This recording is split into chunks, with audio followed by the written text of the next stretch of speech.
आज का जो टॉपिक है वो क्या है, सॉइल प्रोफाइल पर। ठीक है, सॉइल प्रोफाइल मतलब सॉइल होराइजन्स हिंदी में कहते हैं मृदा परिच्छेदिका। ठीक है, तो सॉइल होराइजन माने होता क्या है, प्रोफाइल माने होता क्या है, वर्टिकली लंबवत रूप से जब हम ऊपर से नीचे तक जाएंगे, नीचे मतलब जहां पर बेडरॉक है, ठीक है, माने चट्टान तक। मिट्टी बनती कैसे है, चट्टान के अपक्षय होने पर। तो जहां पर चट्टान का अपक्षय नहीं हुआ है उस पार्ट तक जब हम जाएंगे तो लेयर बाय लेयर जो जब हम सॉइल का डिवीजन करेंगे उसको हम लोग कहते हैं सॉइल प्रोफाइल। ठीक है, ये क्या होता है, लंबवत होता है। जनरली 3 होराइजन होता है, ए बी सी, किसी किसी बुक में डी भी लिखा जाता है, ए बी सी डी। तो डी जनरली होता है बेडरॉक। देखोगे मैंने जो डी वाला जो लेयर किया है वो क्या है, बेडरॉक। ये जो है बेडरॉक मतलब जहां से चट्टानों का जन्म होता है, पैरेंट रॉक्स। ठीक है, उसको हम लोग क्या कहते हैं ज्योग्राफिकल टर्म्स में, रेगोलिथ। रेगोलिथ क्या है, वे चट्टान है जिनसे मिट्टी का जन्म होता है। ठीक है, अब ए होराइजन क्या है, सबसे ऊपर वाला लेयर है और इसमें क्या होता है, पेड़ पौधे उगते हैं। ठीक है, और इसमें सारे जो जैविक जो तत्व है, पेड़ के सड़े गले पत्ते, ठीक है, जिसको ह्यूमस कहते हैं, वो सारे इस लेयर में मिलते हैं, ए होराइजन में। और इसमें ऑर्गेनिक मैटर बहुत ज्यादा होता है। ठीक है, अब फिर होता है, उसके बाद आता है बी होराइजन। ए होराइजन को हम लोग जोन ऑफ एल्यूवेशन भी कहते हैं, क्योंकि इस लेयर से क्या होता है, मिट्टी पोषण तत्व जो है वो पानी द्वारा ले जाकर के दूसरे स्तर में डिपोजिट निक्षेप कर दिया जाता है। दूसरा जो स्तर है वो है हमारा बी होराइजन। दूसरी जो परिच्छेदिका है वो है बी। ठीक है, बी होराइजन। ये जो है ए होराइजन के नीचे पाया जाता है, इसको हम लोग सब सॉइल भी कहते हैं। ठीक है, सब सॉइल या मध्य स्तर। और बी होराइजन को हम लोग 2 भाग में बांट सकते हैं। बी होराइजन का जो ऊपरी भाग है, मतलब जो ठीक ए होराइजन के नीचे आता है, मतलब इसको अगर बीच से आधा आधा करें तो ये ऊपर वाला जो होगा वो ए के नीचे होगा और नीचे वाला जो होगा वो सी के ऊपर होगा। मतलब ये जो ऊपर वाला जो लेयर है इसका जो कैरेक्टरिस्टिक्स है, विशेषताएं हैं, वो मोटी मोटी ए से मैच करेंगी। और नीचे यहाँ पर जो मिट्टी है बी होराइजन का, वो सी से मैच करेगा। तो बी होराइजन के नीचे वाली मिट्टी जो है मोटी मोटी हो जाती है, क्योंकि उसको हम लोग कोलॉइड्स कहते हैं। क्यों, क्योंकि ये सी से ही गया है यहाँ पर। और ये जो बी होराइजन होता है यह काफी क्या होता है, समृद्ध मिट्टी यहाँ की होती है। क्यों समृद्ध मिट्टी होती है, क्योंकि ए होराइजन से जो भी हमारा पोषण तत्व रिस रिस के आया है पानी के साथ, वो बी में आके जमा हो जाता है। इसलिए बी होराइजन को हम लोग माने पौधों का पोषण गृह भी कह सकते हैं, store house of nutrients for plants. ठीक है, इसमें सारा जो है मिनरल जो प्लांट्स को चाहिए वो आके इसमें जमा हो जाता है। और ऊपरी भाग को मैंने कहा कि बी होराइजन को हम लोग 2 भाग में बांट सकते हैं। तो बी होराइजन का जो ऊपरी भाग है उसको हम लोग संक्रमण क्षेत्र कह सकते हैं, माने ट्रांजिशनल जोन। ए से बी में आया है। वाई ट्रांजिशनल जोन, बिकॉज ए के पोषण तत्व, ए के जो मिनरल्स है वो रिस रिस के लाके बी में जमा किए गए हैं, माने ए का ही संक्रमित पदार्थ जो है ए से ही बहा के वो बी में जमा हुआ है। That's why it is known as a transitional zone. ठीक है, और नीचे वाला जो भाग है, मतलब जो सी के ऊपर है, उसको हम लोग कोलॉइड्स कहते हैं। कोलॉइड्स क्यों कहते हैं, क्योंकि यहाँ पे क्या होता है, सी के ही छोटे छोटे टुकड़े वहां पे जमा होते हैं। इस जोन को हम लोग जोन ऑफ इल्यूवेशन भी कहते हैं।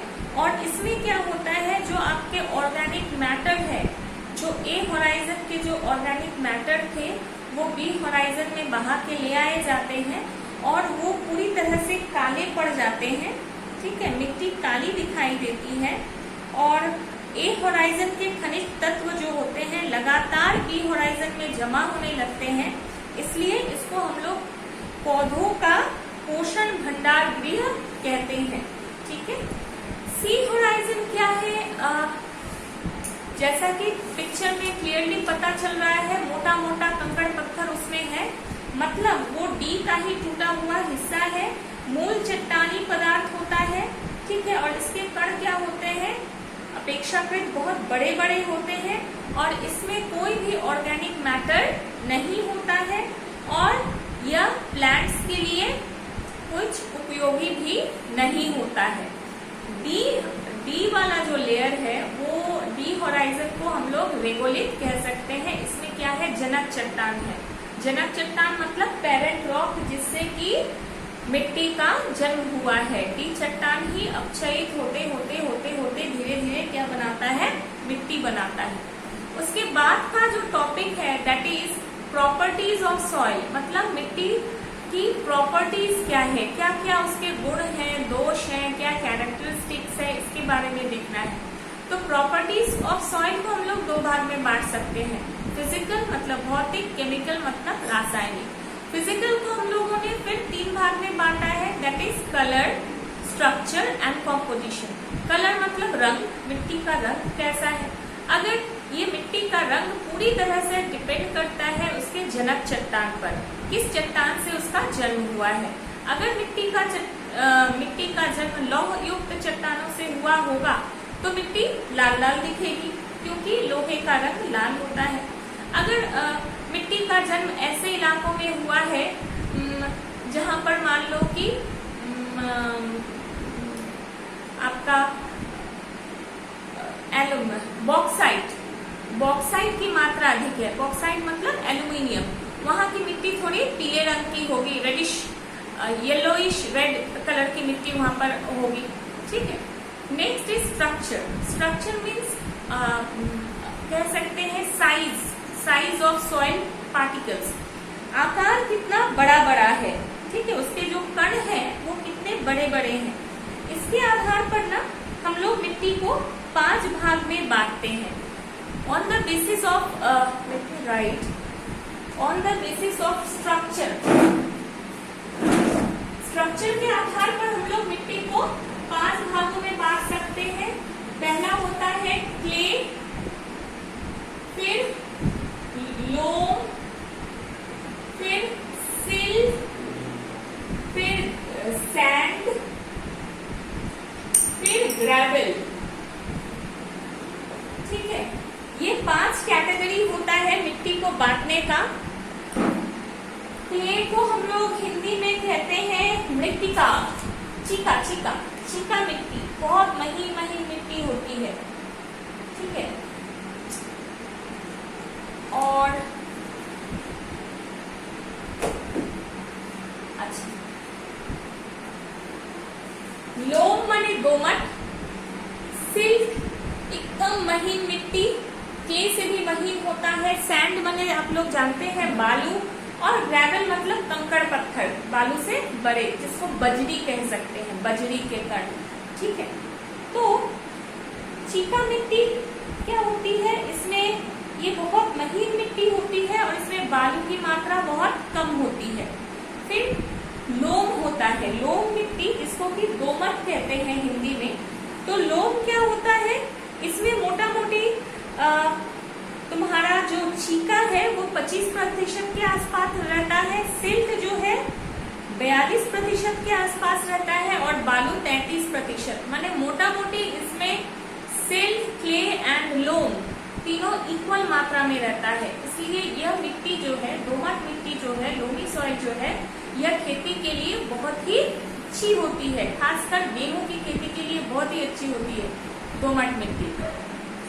फिर आता है आपका ये जो मैंने कहा क्लेई लोम, और लोम मिट्टी जो है इसमें भी मैंने कहा कि तीनों का परसेंटेज सेम होता है, इसलिए बहुत ही अच्छा होता है। फिर एक होता है सिल्ट लोम, माने सिल्ट माने हो गया गाद और लोम माने हो गया दोमट, गाद दोमट। तो इसमें क्या है?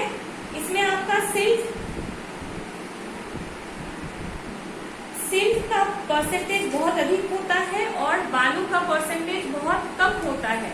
तो ये मिट्टी कृषि के लिए बहुत अच्छी नहीं होती है, क्योंकि बालू मिट्टी को क्या करता है, एरिएशन में मदद करता है। एरिएशन मतलब हवा जाने आने में मदद करता है। अगर मिट्टी में हवा नहीं घुसेगी तो मिट्टी पेड़ पौधों के जड़ों को जो है हवा नहीं मिलेगा और पेड़ पौधे के जड़ जो है वो सड़ जाएंगे। इसलिए टाइम टू टाइम देखते हैं, जो भी आप लोग थोड़ा भी अगर शौक से भी कभी बागान करते हो या कुछ भी पेड़ पौधा अपने गार्डन में लगाते हो, हम लोग टाइम टू टाइम क्या करते हैं, खुरपी से मिट्टी को ऊपर नीचे कर देते हैं। जैसे मिट्टी में केंचुए वगैरह होते हैं, वो लोग क्या करते हैं, नीचे की मिट्टी को ऊपर करते हैं, तो एरिएशन में मदद करते हैं, मिट्टी को भुरभुरी बनाते हैं। भुरभुरी बनाना मतलब मिट्टी में हवा का आना जाना को क्लियर करना, हवा के आने जाने के लिए पैसेज बनाना, तो वो मिट्टी के लिए अच्छा होता है। सैंड अगर बोले बालू में वाटर रिटेनिंग कैपेसिटी बिल्कुल ही नहीं होता है, माने पानी जाएगा तो सारा चू करके नीचे चला जाएगा। तो बालू भी कृषि के लिए, प्लांट्स के लिए एकदम अच्छा नहीं होता है। तो प्लांट्स के लिए कैसी मिट्टी अच्छी होती है, जिसमें बालू और चीका दोनों ही हो, और बालू और चीका दोनों रहेगा तो वो दोमट बनेगा। ठीक है, तो एकदम महीन कण होगा तो उसको सिल्ट कहेंगे, गाद उससे थोड़ा बड़ा होगा तो क्ले कहेंगे, उससे थोड़ा बड़ा होगा तो लोन कहेंगे, फिर उससे बड़ा होगा तो बालू, और बालू से भी बड़ा होगा तो सैंड, जिसको कि हिंदी में बजरी कहते हैं। उसके बाद होता है संरचना मीन्स कॉम्पोजिशन। ये क्या होती है कि मिट्टी के कणों की व्यवस्था कैसी होती है, मतलब जब हम लोग कि कृषि के लिए जब मिट्टी जोती जाती है तो मिट्टी के कणों की व्यवस्था कैसी होती है, कैसे मिट्टी के कण अरेंज किए हुए होते हैं। ठीक है, उसको हम लोग संरचना कहते हैं। रासायनिक गुण में मिट्टी एसिडिक है या बेसिक, यानी क्षारीय है या अम्लीय है। अगर देखोगे जो किसान होते हैं उनको मैक्सिमम किसानों को मिट्टी का नॉलेज होता है। हाँ, वो लोग आलू की खेती करेंगे और देखेंगे कि मिट्टी अम्लीय है तो उसमें चूना मिलाते हैं। ठीक है, मिला करके उसको न्यूट्रलाइज करते हैं। ठीक है, इस तरह से जैसे चाय का पौधा है, चाय को थोड़ी बहुत अम्लीय मिट्टी की जरूरत पड़ती है। ठीक है, तो डिपेंड करता है पौधे पर कि किस तरह के पौधे को कैसा मिट्टी चाहिए। आलू की खेती के लिए हम लोगों को क्षारीय मिट्टी चाहिए, क्षारीय नहीं, एकदम न्यूट्रल मिट्टी चाहिए। अगर क्षार है तो वो लोग चूना मिला के उसको न्यूट्रल करते हैं। ठीक है, क्रॉप्स पर डिपेंड करता है कि मिट्टी कैसा होना है। अच्छा, अगला टॉपिक है soil fertility and plant nutrition. Soil fertility मतलब मिट्टी की उत्पादकता, पोषण तत्व जो मिट्टी में ऑलरेडी है। देखो मैंने वहाँ पे इनबॉर्न लिखा है, मतलब जन्म के साथ, अंतर्निहित। इसका अर्थ है जन्म के साथ मिट्टी में जो जो पोषण तत्व है, इसका अर्थ ये हुआ, ये डिपेंड करता है। जन्म मतलब जनक चट्टान, जिन चट्टानों से मिट्टी का जन्म हुआ है।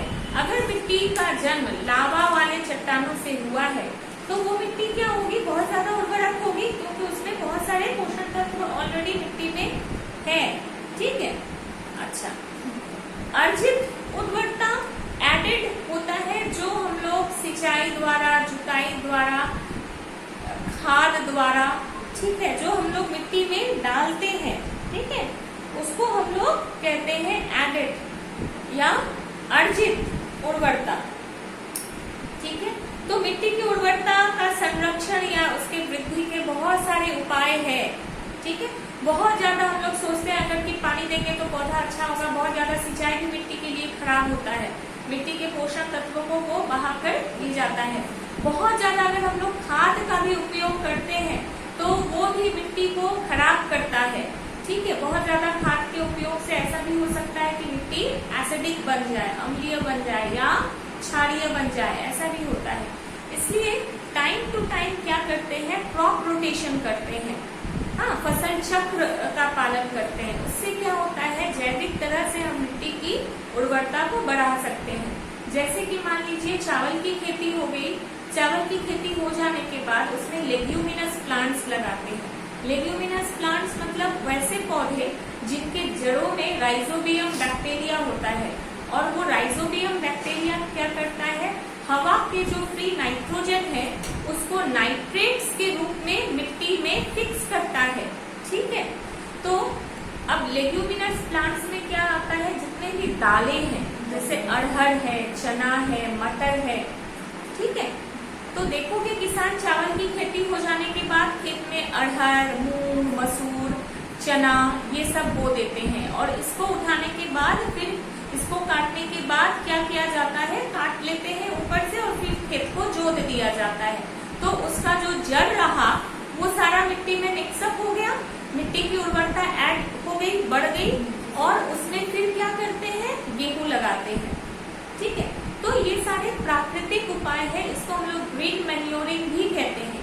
ग्रीन मैन्योर ये एक इम्पोर्टेंट टर्म है, ग्रीन मैन्योर।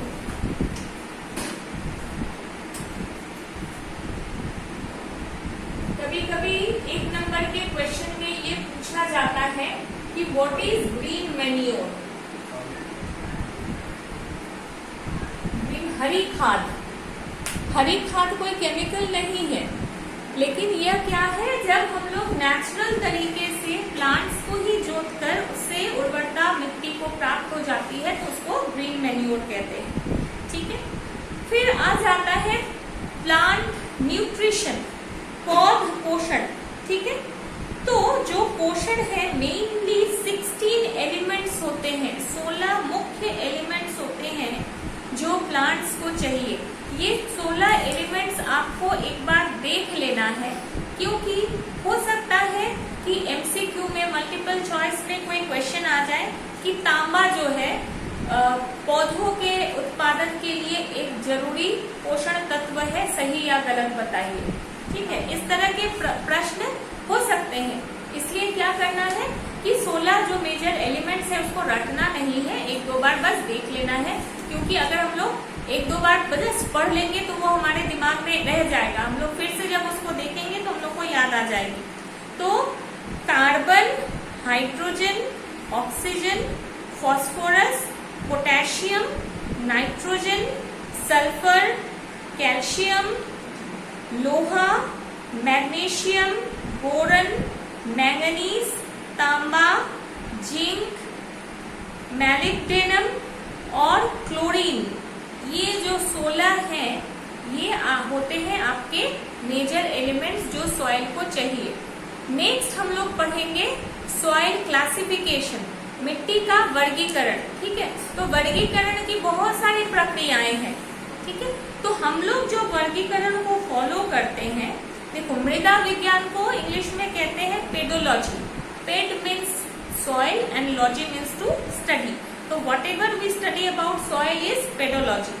ठीक है, तो एक रूसी वैज्ञानिक थे वीवी डोकुचेव। ठीक है, इन्होंने मिट्टी के क्षेत्र में बहुत काम किया है, ये एक रशियन ज्योग्राफर सॉइल साइंटिस्ट थे।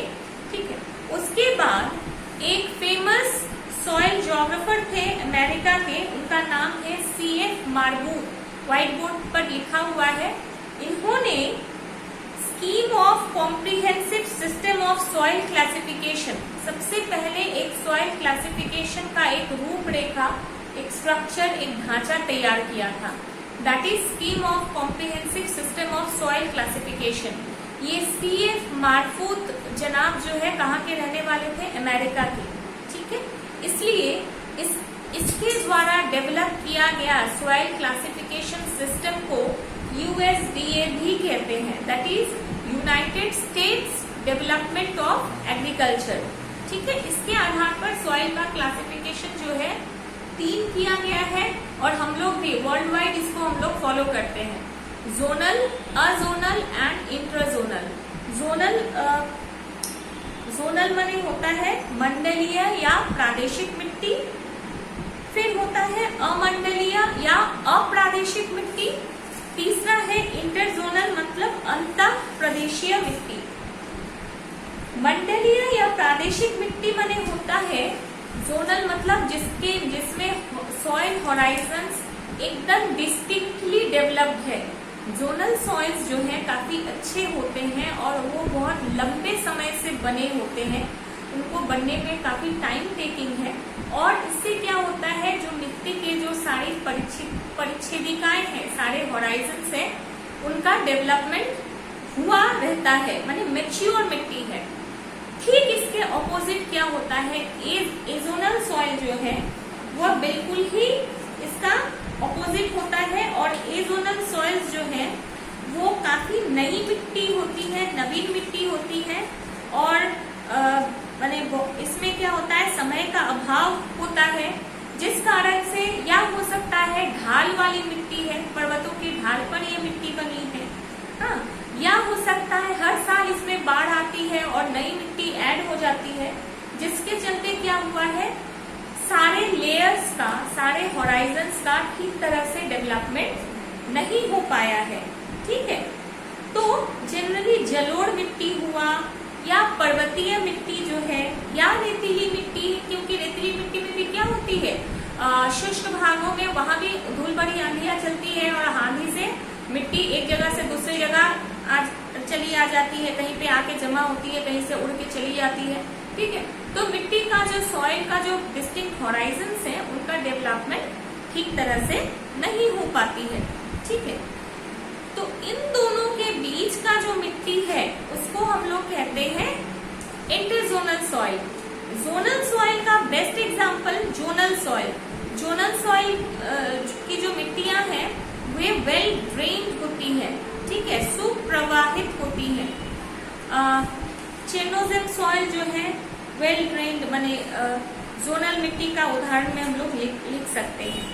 अच्छा, इंट्राजोनल जो मिट्टियां हैं, अंतर प्रादेशिक, इसका निर्माण कहाँ होता है, जहाँ वाटर लॉगिंग होता है, माने जल के निकास की उचित व्यवस्था जहाँ पर नहीं होता है, या जो मिट्टियां पुअरली ड्रेन्ड होती है, ठीक है, उसको हम लोग इंट्राजोनल सॉइल कहते हैं।